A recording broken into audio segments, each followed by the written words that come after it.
Meghalaya honeymoon కేసులో సంచలనమైన నిజాలు బయటకు వస్తున్నాయి. అయితే కామాఖ్య టెంపుల్ని దర్శించుకున్న తర్వాతనే తనను తాకనిస్తానంటూ కూడా భార్య సోనం రఘువంశీకి ఆంక్షలు పెట్టినట్టు కూడా తెలుస్తుంది. అయితే మరోవైపు ఏమో సోనం అన్న సోదరుడు ఎవరైతే ఉన్నారో తన బావను తన చెల్లి హత్య చేయించిందని తెలిస్తే తనకు ఉరిశిక్ష వేసినా కూడా మాకు ఎలాంటి అభ్యంతరం లేదు అంటూ కూడా గోవింద్ సోనం సోదరుడైన గోవింద్ కూడా చెప్తున్నారు. అయితే హనుమూన్ హత్య కేసులో సంచలనమైన విషయాలు బయటకు వస్తున్నాయి. కామాఖ్య ఆలయంలో పూజలు పూర్తి చేశాకే తాకనిస్తానంటూ భర్తకు షరతులు పెట్టింది భార్య సోనం.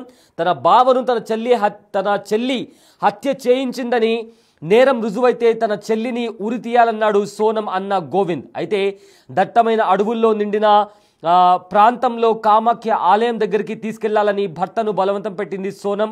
అయితే భర్తను హతమార్చేందుకు బాయ్ ఫ్రెండ్తో కలిసి పథకం పన్ని దట్టమైన అడవులోకి తీసుకెళ్లి సోనం ముందు ఒక ప్రాంతానికి వెళ్ళగా అక్కడ పర్యాటకులు ఎక్కువగా ఉండడంతో అక్కడ హత్య చేయడానికి కుదరలేదు. కానీ వేరే జలపాతం దగ్గరికి తీసుకెళ్లి అక్కడ కిరాయి హంతకులతో హత్య చేయించింది సోనం. అయితే భర్త రాజా రఘువంశీ హంతకులకు భర్తను అప్పజెప్పింది. ఆ తర్వాత హత్య చేస్తుంటే అక్కడే ఉండి సోనం